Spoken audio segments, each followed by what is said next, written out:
السلام عليكم ورحمة الله وبركاته. وعليكم السلام ورحمة الله وبركاته. الحمد لله نحمده ونستعينه ونستغفره ونؤمن به ونتوكل عليه ونعوذ بالله من شرور أنفسنا ومن سيئات أعمالنا. من يهده الله فلا مضل له ومن يضلله فلا هادي له. ونشهد أن لا إله إلا الله وحده لا شريك له. ونشهد أن سيدنا وسندنا وحبيبنا وطبيب قلوبنا ومولانا محمدا عبده ورسوله صلى الله تعالى عليه وعلى آله وأصحابه وبارك وسلم تسليما كثيرا. أما بعد فأعوذ بالله من الشيطان الرجيم. بسم الله الرحمن الرحيم. قل إن كنتم تحبون الله فاتبعوني يحببكم الله ويغفر لكم ذنوبكم الله غفور رحيم. وقال رسول الله صلى الله عليه وسلم: من أحب سنتي فقد أحبني ومن أحبني كان معي في الجنة، أو كما قال عليه الصلاة والسلام. إن الله ملائكته يصلون على النبي يا أيها الذين آمنوا صلوا عليه وسلموا تسليما. اللهم صل على محمد وعلى آل محمد كما صليت على إبراهيم وعلى آل إبراهيم إنك حميد مجيد. اللهم بارك على محمد وعلى آل محمد كما باركت على إبراهيم وعلى آل إبراهيم إنك حميد مجيد. আলহামদুলিল্লাহ, মহান আল্লাহ পাক রব্বুল আলামিনের দরবারে লাখো কোটি শুকরিয়া যে আল্লাহ পাক রব্বুল আলামিন প্রতি সপ্তাহের মতো জুমার নামাজের উদ্দেশ্যে আল্লাহর মসজিদে আসার এবং বসার তৌফিক দিয়েছে। সেই বিশ্ব মালিক, বিশ্ব প্রতিপালকের দরবারে শুকরিয়া দান করি, বলি আলহামদুলিল্লাহ। জবান খুলে বলুন আলহামদুলিল্লাহ। আল্লাহ তাআলা বলেন, লা ইন শাকারতুম লা আযীদান্নাকুম ওয়া লা ইন কাফারতুম ইন্না আযাবি লাশাদীদ। আমার বান্দাবান্দীরা, আমার নিয়ামতের শুকরিয়া আদায় করো, যদি শুকরিয়া আদায় না করো আমার আযাব বড় ভয়ানক। এই জন্য সর্বপ্রকার যত নিয়ামতই আছে সব নিয়ামতেরই শুকরিয়া আদায় করা উচিত। আর এই যে মসজিদে আসছেন, সবচেয়ে বড় নিয়ামত হলো আল্লাহ আপনাকে আমাকে সুস্থতা রাখছে। এর চেয়ে বড় নিয়ামত তার নাই। যাই হোক, সরদার আলম নবী মুহাম্মদুর রাসূলুল্লাহ সাল্লাল্লাহু আলাইহি সাল্লামের জীবনী নিয়ে আলোচনা চলতেছিল। আসলে আল্লাহর রাসূলের শুধু মিলাদ, সিরাত, জীবনী এটা ইবাদত না শুধু, বরং আল্লাহর রাসূলের পেশাব পায়খানা নিয়েও যদি আলোচনা হয় সেটাও ইবাদত। সুবহানাল্লাহ বলে। পেশাব পায়খানা নিয়ে যদি আলোচনা হয় সেটাও কি ইবাদত, জীবনীতে আরো উপরে। কারণ আল্লাহর রাসূল একবার ইস্তেঞ্জা করছে, গাছ আসছে, গাছের আড়ালে ইস্তেঞ্জা করছে। সাহাবা কেরাম রাদিয়াল্লাহু তাআলা গেছেন যে আল্লাহর রাসূলের ইস্তেঞ্জা কেমন এটা দেখবে, গিয়ে দেখে নাই, মাটি খেয়ে ফেলছে। আল্লাহ রাসূলের অসংখ্য মুজিজা আল্লাহ দিছে। কোন কোন নবীকে আল্লাহ একটা মুজিজা দিয়েছে, কোন কোন পয়গম্বরকে 2টা মুজিজা দিয়েছে, কারো 17টা 20টা এরকমের। কিন্তু আল্লাহ রাসূল সাল্লাল্লাহু আলাইহি সাল্লামকে এত মুজিজা দেওয়া হয়েছে যা গণনা করে বলা যাবে না। আর আল্লাহর রাসূলকে তো আল্লাহ নিয়ামত আলা নবী বানাইছে। সমস্ত প্রকার নিয়ামত আল্লাহর রাসূলকে দিয়েছে। যখন আরবে আল্লাহর রাসূলকে পাগল বলে গালি দিছিল, তখন আল্লাহ কসম খেয়ে বলছিল, আপনি তো নিয়ামত আলা পয়গম্বর, আমি তো কোনো পাগলকে নিয়ামত দেই না। যারা আপনাকে পাগল বলে ওরাই পাগল, ওদের হাসরের ময়দানে বিচার হবে, আপনি পাগল নন। এবং নিয়ামত দিছে, অসংখ্য মুজিজা দিছে।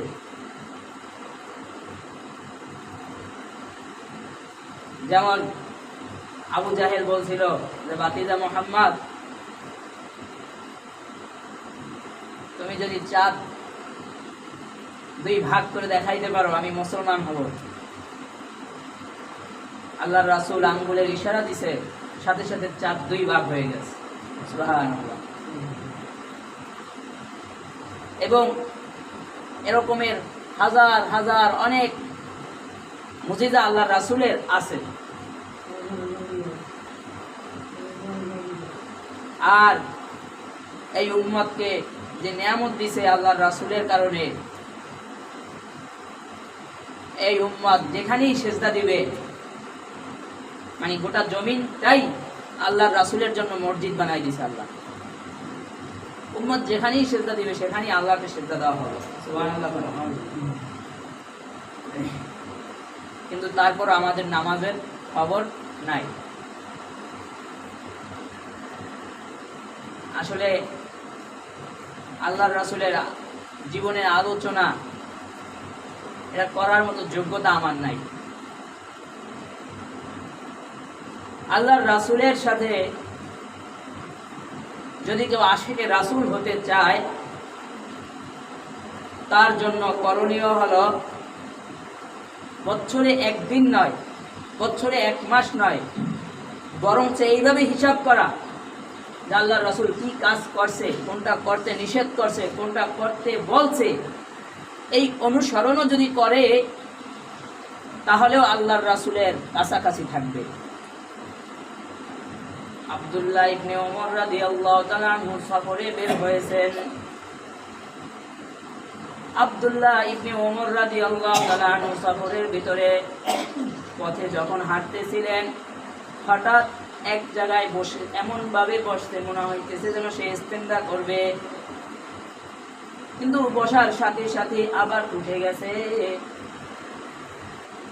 সঙ্গের সাথীরা বলতেছে, আপনি এমন ভাবে বসলেন, মনে করছিলাম আপনি ইস্তেনজা করবেন, কিন্তু আপনি ইস্তেনজা করলেন না, উঠে গেলেন। বলে, এই রাস্তা দিয়া আমি আল্লাহর রাসূল সাল্লাল্লাহু আলাইহি ওয়াসাল্লামের সাথে একবার সফরে বের হয়েছিলাম। আমি যেই জায়গায় বসছি আল্লাহর রাসূল এই জায়গায় বসছিলেন। আজ আল্লাহর রাসূল দুনিয়াতে নাই, সেই জন্য আল্লাহর রাসূল এই জায়গায় বসছিলেন, আমিও এই জায়গায় বসে আল্লাহর রাসূলের সাথে রং মিলাইছি। সুবহানাল্লাহ। আল্লাহর রাসূলের সাথে রং মিলাইলে মানে এই যে এইভাবে আমল করলেই এইগুলাই আল্লাহর রাসূলের সুন্নাত আদায় হয়। এটা তো সাহাবায়ে কেরাম বলছে, এই জন্যই আল্লাহর রাসূল যে জায়গায় বসছে সেই জায়গায় সে বসছে, বসে সুন্নাত আদায় করছে, রঙে রং মিলাইছে। রং মিলাইলে নবীদের সাথে যখন রং মিলবে তখন তো সে আল্লাহর কাছাকাছি থাকবে। পয়গম্বর মূসা আলাইহিস সালামের জামানায় পয়গম্বর মূসা আলাইহিস সালাম যখন ফিরাউনের রাজপ্রাসাদে একটারে থাপ্পড় মারছে, রাগী পয়গম্বর তো, এক থাপ্পড়েই মারা গেছে। অনেক গরম ছিল পয়গম্বর মূসা আলাইহিস সালাম, শুধু কি মানুষকে থাপ্পড় মারছে, ছোটবেলা তো ফিরাউনরেও থাপ্পড় মারছে। এবং কি যখন আজরাইল আসছে যে পয়গম্বর আপনার জান কবজ করব, তখন আজরাইলরে এক থাপ্পড় দিছে, আর আজরাইলকে এমন থাপ্পড় দিছে আজরাইলের এক চোখ অন্ধ হয়ে গেছে। আজরাইল আল্লাহর কাছে যাই বলে, গেছি আপনার কালিমুল্লাহরে জান কবাজ করতে, কিন্তু সে তো আমাকে অন্ধ বানাই দিছে। তাই তুমি যেভাবে যাইয়া বলছো ওইভাবে না, যাই বলো পয়গম্বর, যদি আল্লাহর সাথে সাক্ষাৎ করতে চান তাই এখন জান কবাজ হবে, আর যদি আরো থাকতে চান তাই একটা পশু ধরেন, পশুর যত পশু থাকবে আপনার অত হায়াত দেওয়া হবে। কিন্তু যখন শুনছে আল্লাহর সাথে সাক্ষাৎ, বলে নাও জান নিয়ে যাও। মুসা আলাইহিস সালাম যখন প্রসাদে এই যে এক লোককে মারছে, মারা গেছে, তারপর সে সফরে বের হয়ে গেছে। তো আল্লাহর পক্ষ থেকে ওহী আসলো যে মুসা ফেরাউনের দরবারে যাও, আবার গিয়া ফেরাউনকে আমি আল্লাহর দাওয়াত দাও। মুসা আলাইহিস সালাম ফেরাউনের দরবারে চলে গেল। ফেরাউনের দরবারে গিয়া ফেরাউনকে বলতেছে, এ ফেরাউন, বলো লা ইলাহা ইল্লাল্লাহ। ফেরাউন বলে, মুসা কি বলো? আমি তো এক আল্লাহ। নাউজুবিল্লাহ বলেন ধরে। ফেরাউন বলতেছে, তুমি কোন আল্লাহর দাওয়াত দাও? আমি নিজেই তো আল্লাহ, আমি নিজেই তো খোদা। বলে, আমি যে আল্লাহর দাওয়াত দিই সে আল্লাহকে দেখা যায় না, কিন্তু দাওয়াত কবুল করবা কিনা? বলে, তুমি যে আল্লাহর কথা বলো, আল্লাহর কি পাওয়ার?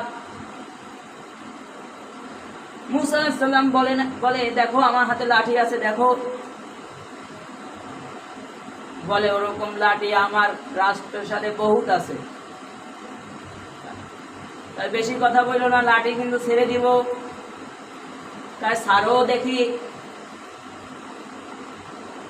আল্লাহ বলে, খুযহা ওয়ালা তাখাফ, মুসা লাঠি ছেড়ে দাও। মুসা আলাইহিস সালাম লাঠি ছেড়ে দিছে।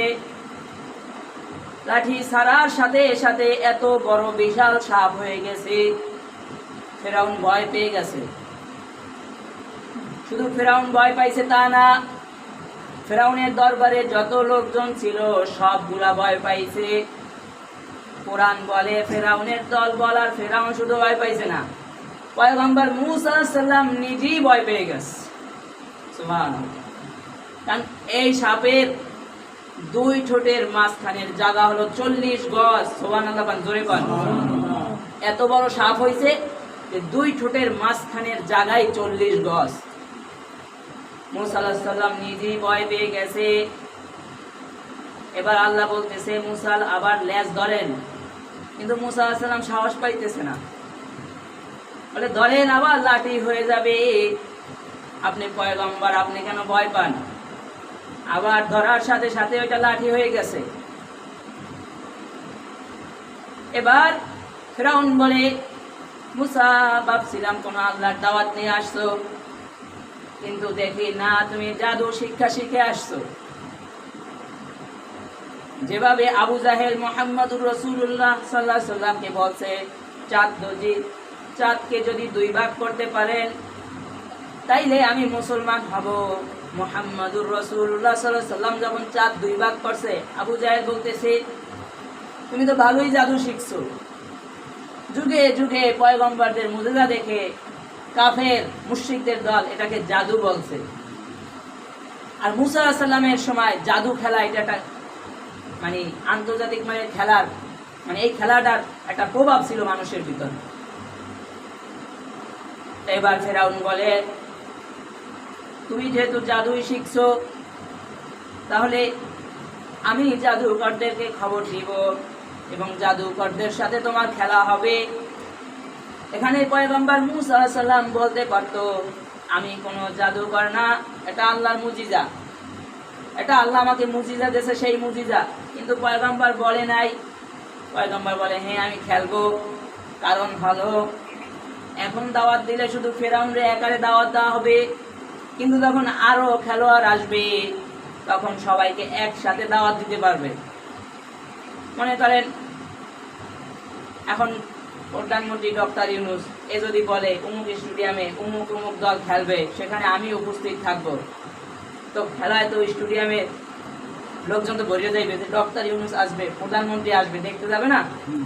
তো তখন যদি ওখানে বলে, দুইজন বুজুর্গ লোক নিয়ে যদি বলে আপনারা ঘন্টা 2 বয়ান করেন, তাহলে অনেক মানুষকে দাওয়াত দেওয়া যাইবে না? কিন্তু এই যে এখানে বয়ান করতেছি, কিন্তু লোকজন অল্প, কিন্তু যদি একটা খেলার আয়োজন হইতো তাহলে অবশ্যই আরো লোকজন থাকতো। তো মুসা আলাইহিস সালাম চিন্তা করে ঘরে ঘরে তো এই দাওয়াত দেওয়া লাগবে, এর চেয়ে এখানে খেলতে আসুক, তারপরে একসাথেই দাওয়াত দিয়ে দেবো। তো খেলার তো কিছু নিয়ম কানুন আছে, পোশাক এক থাকা লাগবে। তো মুসা আলাইহিস সালাম তার ক্রীড়া মন্ত্রীকে দায়িত্ব দিল যে সকলেকে পোশাক বানাই দাও। তো পয়গম্বর মুসা আলাইহিস সালামের জন্য এক সেট পোশাক বানানো হয়েছে, জার্সি। তো মুসা আলাইহিস সালামকে যখন পোশাক দিছে, বলে আমরা এই সমস্ত পোশাক গায়ে দেই না, আমরা আল্লাহর দেওয়া জান্নাতি পোশাক গায়ে দিই।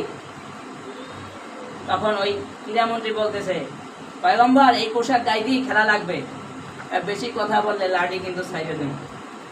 পরে সে ভয় পাইয়া বলছে ঠিক আছে, চলে যাই। চলে গেছে, যাইয়া ফেরাউনকে বলে, ফেরাউনকে বলতেছে যে আপনার মুসা তো এই পোশাক গায়ে দিবে না।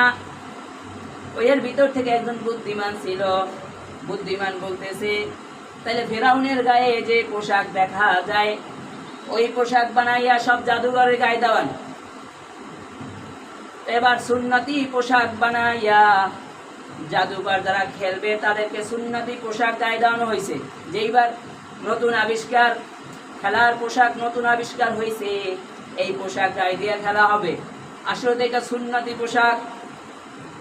জাদুঘররা যখন খেলতে আসছে, এসে দেখে তাদের গায়ে যে লম্বা জামা পাগড়ি পরা, আর তার সাথে খেলবে এগো পাগড়ি তারা বাঁধতে পারে নাই, কারণ এরা কোনো সময় এই পোশাক গায়ে দেয় নাই। আর এদের সে টাইট ফিট, খুব সুন্দর লাগে পয়গম্বর মুসা আলাইহিস সালামকে। এরা দেখে বলতেছে এরা এ তো অবশ্যই আমার চেয়ে মনে হয় পারদর্শী। তো জাদুঘররা এবার বলতেছে ওস্তাদ খেলা কি আপনি আগে দেখাইবেন না আমরা আগে দেখাবো? এই যে পয়গম্বরকে ইজ্জত করছে, আল্লাহর সাথে সাথে যত জাদুকর খেলোয়াড় আসছিল সবাইকে আল্লাহর সাথে সাথে হেদায়েত দিয়ে দিছে। সবাই কালেমা পড়ে মুসলমান হয়ে গেছে। মুসলমান হওয়ার পরে ফেরাউন বলতেছে আনসি মুসার সাথে খেলতে, আর এখন মুসার কালিমা পড়ে মুসলমান হয়ে গেছো, তখন সবগুলারে হাত উল্টা দিক দিয়া কাটবো। জাদুঘররা বলতেছে ফেরাউন জান নিতে পারবা কিন্তু ঈমান নিতে পারবা না, জান দিয়ে দিব কিন্তু ঈমান দিব না। সবাইকে ফেরাউন হত্যা করলো। সবগুলা যখন শহীদ হয়ে গেল, যারা খেলতে আসছিল সবাই যখন শহীদ হয়ে গেছে, এবার মুসা আলাইহিস সালাম আল্লাহকে জিজ্ঞাসা করে আয় আল্লাহ সবাইকে একসাথে ঈমান দিলা, সবাইকে একসাথে হেদায়েত দিলা, আবার সবাইকে শহীদি মর্যাদা দিলা কেন? কয় পয়গম্বর আরশে আজিম থেকে চেয়ে দেখি আপনার পোশাক আর ওদের পোশাক এক, তা যাদের পোশাক আমার পছন্দ এরা কোনো সময় কাফের থাকবে এটা আমি চাই না, এই জন্য ওদেরকে হেদায়েত দিয়ে দিছি। তাইলে ওদেরকে শহীদি মর্যাদা কেন দিছেন? বলে ওদেরকে শহীদি মর্যাদা দিছি এই জন্য ওরা আপনাকে সম্মান করছে। এই জন্য পয়গম্বর নবী আলাইহিস সালাম বা নবী কারীমদের সম্মান করলে, আলেম ওলামাদেরকে সম্মান করলে সম্মান মর্যাদা বৃদ্ধি পায়। তো মুসা আলাইহিস সালামকে ইজ্জত করার কারণে আল্লাহ তাদেরকে শহীদি মর্যাদা দান করছে। যদি কালিমুল্লাহর ব্যাপারে, কালিমুল্লাহর রঙে রং মিললে যদি আল্লাহ এত সম্মান দান করেন, আর আপনার আমার নবী মুহাম্মদুর রাসূলুল্লাহ সাল্লাল্লাহু আলাইহি ওয়াসাল্লাম তো হাবিবুল্লাহ, আপনার আমার নবীর সাথে রং মিললে তো কথাই নাই। আমাদের তো উচিত আমার নবী কোন সময় কি করছে, আমার নবী কি কাজটা করছে, আমার নবী কি করতে বলছে, কোন কাজটা করতে আদেশ করছে, কোন কাজটা রাসূল করতে নিষেধ করছে, এগুলোর অনুসরণ করলে আল্লাহর রাসূল সাল্লাল্লাহু আলাইহি ওয়াসাল্লামের সাথে রং মিলে যাবে। কালিমুল্লাহর সাথে রং মিললে যদি অত দাম হয়, হযরত নবী করিম মুহাম্মদুর রাসূলুল্লাহ সাল্লাল্লাহু আলাইহি ওয়াসাল্লামের সাথে রং মিললে আরো মর্যাদা বৃদ্ধি পাবে। আপনার আমার পয়গম্বর এমন পয়গম্বর আপনার জন্ম থেকে মৃত্যু পর্যন্ত, আপনাকে কবরে রাখা পর্যন্ত কি করতে হবে, কোন জায়গায় কিরকম রাখতে হবে, কোন জায়গায় কিরকমের চলতে হবে, সবগুলা মুহাম্মদুর রাসূলুল্লাহ সাল্লাল্লাহু আলাইহি ওয়াসাল্লাম বলে দিয়ে গেছেন। যখন বাচ্চা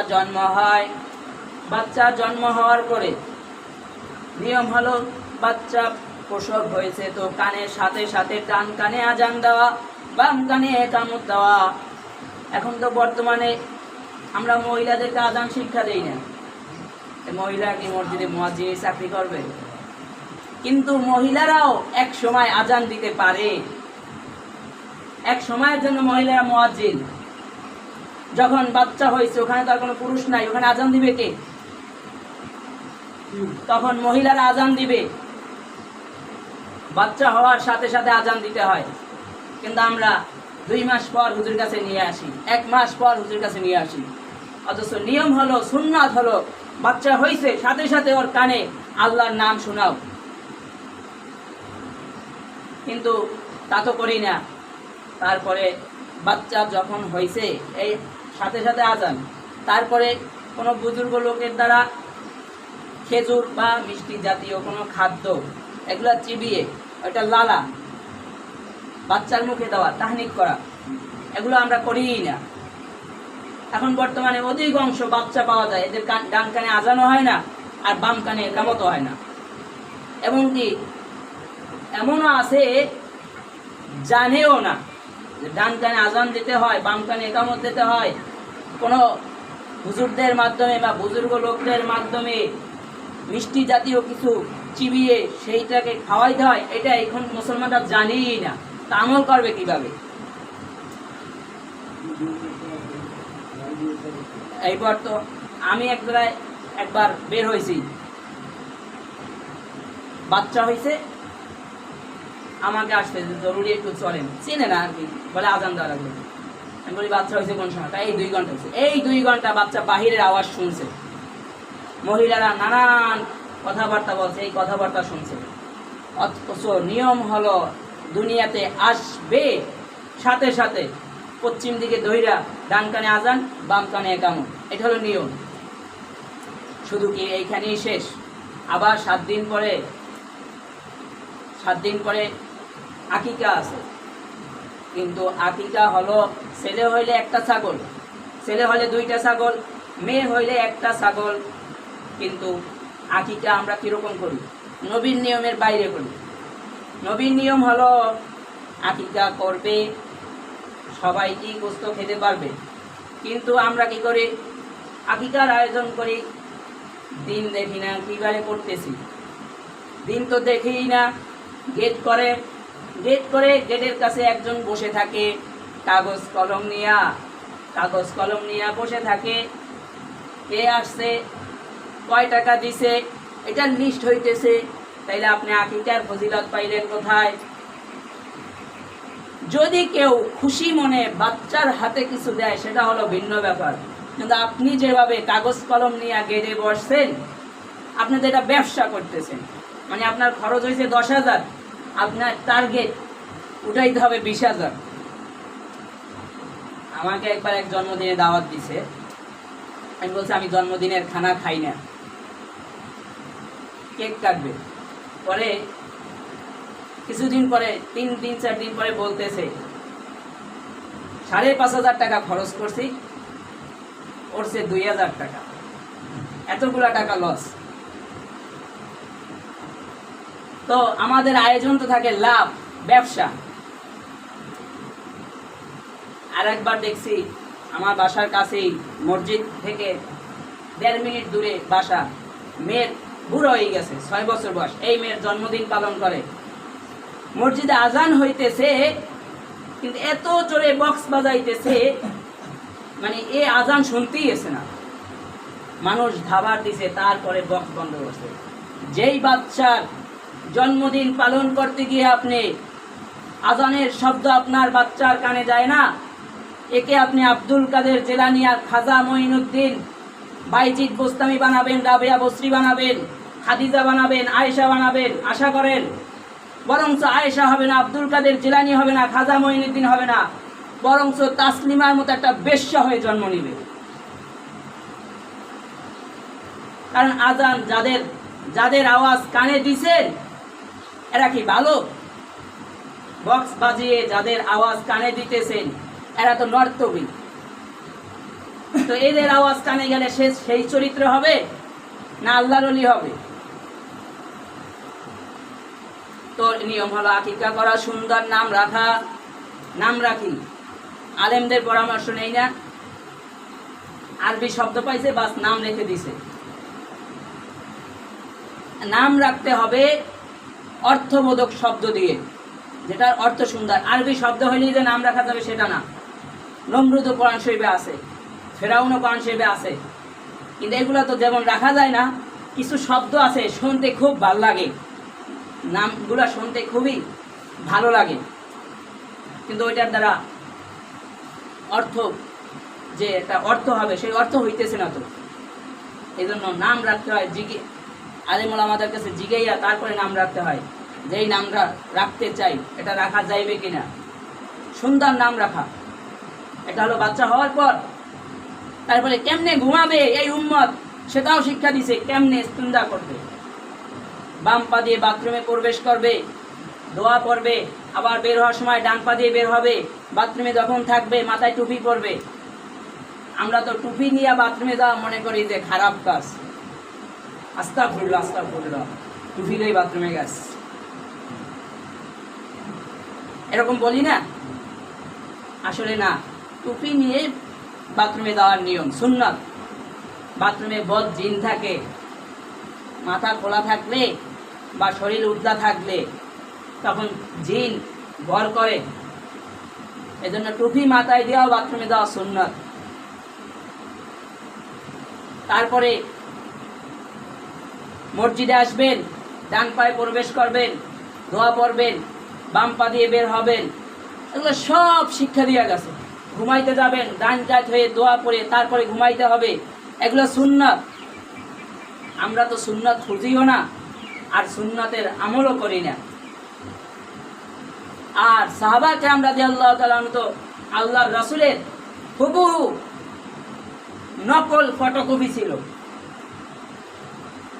কিন্তু আমরা তার সাহাবায়ে কেরামের মতো আমল করতে পারবো না।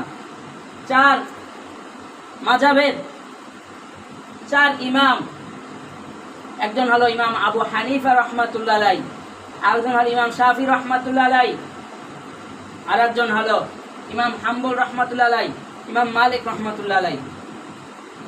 এরা তো পিঠে চাবুকের বাড়ি পড়ছে, বেতের আঘাত পড়েছে, তারপরও সুন্নত ছাড়ে নাই। ইমাম হাম্বল রাহমাতুল্লাহ আলাইহি জালিমের জেলখানায় যখন জেল খাটতেছিল, যুগে যুগে জালিমদের জেলখানায় আল্লাহর রাসূল সাল্লাল্লাহু আলাইহি সাল্লাম থেকে এই পর্যন্ত বহুত ওলামায়ে কেরাম, আকাবির, বুজুর্গ, সাহাবী সবাই জেল খেটে আসছে। এই যুগের আলেমরাও জেল খাটছে, এটা তো নিজেরাই দেখছে। ইমাম হাম্বল রাহমাতুল্লাহ আলাইহি জেলখানায়, ইমাম শাফি রাহমাতুল্লাহ আলাইহি স্বপ্নে দেখছে যে আল্লাহর রাসূল ইমাম শাফি রাহমাতুল্লাহ আলাইহিকে বলতেছে, ইমাম শাফি ইমাম হাম্বলকে সুখবর দাও, ইমাম হাম্বলকে সংবাদ দাও যে সে যে অবস্থায় আছে সে যেন এর উপরে অটল থাকে, মরলে সাথে সাথে জান্নাত চলে যাবে। এই খবরটা আল্লাহর রাসূল স্বপ্ন যোগে ইমাম শাফিকে দিছে। ইমাম শাফি রাহমাতুল্লাহি আলাইহি তার খাদেমকে বলতেছে, যাও গিয়া জেলখানায় ইমাম হাম্বলকে বলো আমিও তো জামানার ইমাম, আমি ইমাম হাম্বলের সাথে দেখা করতে গেলে সমস্যা আছে, তোমাকে চিনে না, তুমি যাও। তো ইমাম শাফির খাদেম গিয়া জেলখানায় ইমাম হাম্বল রাহমাতুল্লাহ আলাইহিকে সালাম দিলেন। ইমাম হাম্বল সালামের উত্তর নিলেন। ইমাম হাম্বল রাহমাতুল্লাহ আলাইহি বলে, হ্যাঁ কে? বলে, আমি ইমাম শাফির খাদেম। বলে, আমি আপনার কাছে সুখবর নিয়ে এসেছি যে আল্লাহর রাসূল আপনাকে এই অবস্থায় অটল থাকতে বলছে। তো সুখবর দিলে সুন্নাত হইল কিছু হাদিয়া দেওয়া। ইমাম হাম্বল জেলখানায় তো মানুষের কিছুই থাকে না। এবার ইমাম হাম্বল রাহমাতুল্লাহ আলাইহি বলে, সুখবর দিলে কিছু হাদিয়া দেওয়া সুন্নাত। আমি জেলখানায়, বলো আমি তোমাকে কি হাদিয়া দিতে পারি? তো ইমাম হাম্বলের কাছে তো কিছুই নাই, ছিল গায়ে একটা জামাটা খুইলা ইমাম শাফির রাহমাতুল্লাহ আলাইহি খাদেমকে দিয়া দিলেন যে সুখবর নিয়ে আসতো, যাও সুন্নত আদায় করলাম, এই জামা তুমি নিয়ে যাও। এতদিন যখন জালিম বেতের আঘাত করেছে, জামার উপরে পড়ে তারপরে আমার শরীরে লেগেছে, হয়তো বা বেতের আঘাতের কারণে জামাটা ছিঁড়ে গেছে, কিন্তু এর থেকে আমার কাছে আর কোনো সম্বল নাই। আর এইদিকে এখন থেকে জালিম যখন আমাকে পিটান দিবে, সাথে সাথে সরাসরি আমার গায়ে পড়বে, কিন্তু তারপরও আমি সুন্নাত ছাড়বার চাই না। যাও জামাটা হাদিয়া নিয়ে চলে যাও। যখন খাদেম ইমাম শাফির কাছে আসছে, ইমাম শাফি রাহমাতুল্লাহ আলাইহি বলতেছেন, এই খাদেম, ইমাম হাম্বলের কাছে পাঠাইছি, তোমাকে কি হাদিয়া দিছে? একটু হাদিয়াটা দেখাও, তোমাকে কি হাদিয়া দিছে? এবার খাদেম জিজ্ঞাসা করে, ওগো ইমাম, আমি ইমাম হাম্বলের কাছে গেছি, কিন্তু ইমাম হাম্বল আমায় হাদিয়া দিছে সেটা আপনি জানেন কিভাবে? বলে, জামানার আশিকে রাসূলের কাছে গেছো, যে কোনোদিন কোনো সুন্নাত অবহেলা করে নাই, কোনো সুন্নাত ছাড়ে নাই, সে বুঝে আজকে সুখবর নিয়ে গেলে তোমাকে হাদিয়া দেবে না?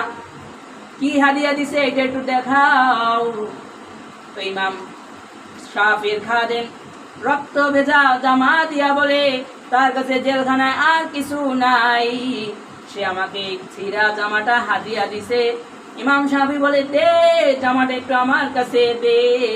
সাথে সাথে জামাটা নিয়ে চুমা খেয়ে ভিতরে নিয়ে গেল। এসে আবার খাদেমকে বলে, নে তোকে জামা হাদিয়া দিছে, তুই নিয়ে যা।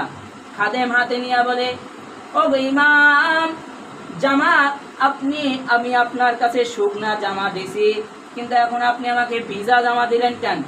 তাই ইমাম হাম্বল একজন আশিকে রাসূল, যে জেলখানায় বসেও সুন্নাত ছাড়ে নাই, যার ব্যাপারে রাসূল আমাকে স্বপ্নে সুখবর দিছে, এর জামা ভিজিয়ে আমি এক বোতল পানি রেখে দিছি। আমি মরলে আমার পরিবারদেরকে আমি এখন নসিহত করে যাব, যেন তারা এই বোতল দিয়া পানি মিশাইয়া তারপরে আমাকে গোসল করায়। এই ছিল তাদের সুন্নাত পালন, যে জেলখানায় বেতের আঘাত পড়বে, তারপরও গায়ের একটা জামা সুন্নাত দেওয়া, মানে হাদিয়া দেওয়া সুন্নাত, সেটাও ছাড়ে নাই। আর আমরা তো আশিকে রাসূল দাবি করি, কিন্তু ফরজ নামাজেরই খবর থাকে না আমাদের। এটাকে আশিকে রাসূল বলে না, এটাকে বলে আশিকে শয়তান। আশিকে রাসূল হইতে হলে তো আল্লাহর রাসূল মৃত্যু পর্যন্ত, আল্লাহর রাসূল ইন্তেকাল পর্যন্ত কিভাবে চলছে, কোন জায়গায় কিভাবে করছে, সেইগুলার হুবহু ফটোকপি হইতে হবে। খানারও আদব আছে, খানারও সুন্নাত আছে, লেবাসেরও সুন্নাত আছে। এই টুপি এটাও মাথায় দেওয়া সুন্নাত, এই পোশাক এটা মাথায় দেওয়া, এটা গায়ে পরা সুন্নাত, এগুলো সুন্নাত। খাবার কিভাবে খাবে এটা আল্লাহ রাসূল শিক্ষা দিয়ে গেছে। খাওয়ার আগে 2 হাত ধুইতে হবে, তারপর খাইতে বসবে, দোয়া পড়বে, দোয়া পড়ে তারপরে খাবে। আমরা তো খানা খাই টেবিলে, রাগ করেন না, নিজেরাও খাই, হুজুরেও খাওয়াই টেবিলে। কথা আসলে একটু বলি, টেবিলে বসে খানা খাইতে নিষেধ নাই, চেয়ার টেবিলে খানা খাইতে নিষেধ নাই, কিন্তু সুন্নাতের খেলাফ। আল্লাহর রাসূল বলছে, গোলাম যেভাবে বসে খানা খায় আমি সেভাবে বসে খানা খাই। আর আপনারা আমাকেও খানা দেন টেবিলে। এক হলো সুন্নাতের খেলাফ, দ্বিতীয় হলো ছোটোবেলা থেকেই এটা আমার ব্যক্তিগতভাবে আমি এটাকে অপছন্দ করি। আমাকে প্রয়োজনে যদি নিচেও বসান কোনো সমস্যা নেই, কিন্তু চেয়ার টেবিলে বসে আমি খানা খাওয়া পছন্দ করি না। সমান জায়গায় খানা খাওয়াও সুন্নাত। এই জন্য এই যে খানার আদবগুলা এগুলো কই গেছে এখন? তো তারপর প্লেট চেটে খাওয়া, কিন্তু এখন প্লেট চেটে খাইলে মানুষ চাইয়ে খায়। যদি কোথাও কোনো মজলিসে যায় প্লেট চাইতে খায়, তাইলে মনে করে যে এই মনে হয় জীবনে খাইছে না, কিরম চাটতে আছে রে, প্লেটের রং উঠেই ফেলে। আসলে তো প্লেট চেটে খাওয়া সুন্নাত। হযরত ওসমান রাদিয়াল্লাহু তাআলা আনহু একজন ধনী ব্যক্তি ছিলেন। সে আরবের ময়দানে মানে জাহিলিয়াতের যুগের একটা ছিল যে যে যত ধনী তার জামা তত বড় হবে, এবং যখন হাঁটবে মরুভূমি দিয়ে জামার যে নিচে যেই অংশ থাকবে ওই অংশ যতদূর যাইবে একটা দাগ পড়বে না, ওইটা দেখলে মানুষ বুঝবে যে এখান থেকে কোনো ধনাঢ্য ব্যক্তি এখান থেকে গেছে। কিন্তু ওসমান রাদিয়াল্লাহু তাআলা এত ধনী ছিলেন যে তার দান, তার সদকা কাফের মুশরিকরাও ভক্ষণ করতে বাধ্য হয়েছিল। এই ওসমান রাদিয়াল্লাহু তাআলা আল্লাহর নবীর সুন্নাতের অনুসরণের জন্য যখন লুঙ্গি উপরে বাঁধছে আর জুব্বা ছোট করছে, এই ওসমান তুমি একজন ধনী ব্যক্তি, এরকম কেমনে আসছো, নিচে নামাও, তাহলে একটু তোমাকে বুঝাইবে যে তুমি ধনী ব্যক্তি। তখন ওসমান রাদিয়াল্লাহু তাআলা বলে, কে কি বুঝলো আর কে কি না বুঝলো সেটা তো আমি ওসমানের দেখার সময় নাই, আমি তো আল্লাহর রাসূলের সুন্নাতের অনুসরণ করছি। পুরুষের জন্য টাকনুর নিচে কাপড় পরা হারাম। মা আসফালা মিনাল কা'বাইনি মিনাল ইজারি ফিন নার, পুরুষের টাকনুর নিচে যে অংশ ঢাকা থাকবে তাহা দোজখে যাইবে। এই জন্য আমরা যারা প্যান্ট পরি, পায়জামা পরি, লুঙ্গি পরি, সবসময় টাকনুর উপরে পরবো। আর এই টাকনুর নিচে যারা কাপড় পরে হাসরের ময়দানে আল্লাহ এদের দিকে ফিরে তাকাবেন না। সবচেয়ে এটা হলো অপমানজনক কথা একটা। আমরা তো মনে করি কি যেন একজন হইতেছে, আসলে না, টাকনুর উপরে পুরুষ কাপড় পরবে, টাকনুর উপরে, এটাও সুন্নাত। এই এক একটা সুন্নাত, সুন্নাতের কথা বলতে বলতে তো সময় শেষ হয়ে যাইবে, কারণ জন্ম থেকে মৃত্যু পর্যন্ত তো লম্বা বহুত সুন্নাত আছে। তো এই এক একটা এই ফিতনার জামানায় যারা এক একটা সুন্নাত আঁকড়াই ধরবে, আল্লাহ রাসূল বলছে এরা 100 গলা কাটা শহীদের সওয়াব পাবে। সুবহানাল্লাহ। তো জীবন চলতে সব সময় যেভাবে সুন্নাত পালন করা যায় সেই চেষ্টা করব। আরো কিছু সুন্নাতের কথা ইনশাআল্লাহ সামনের সপ্তাহে আলোচনা হবে। এখানেই আলোচনা শেষ।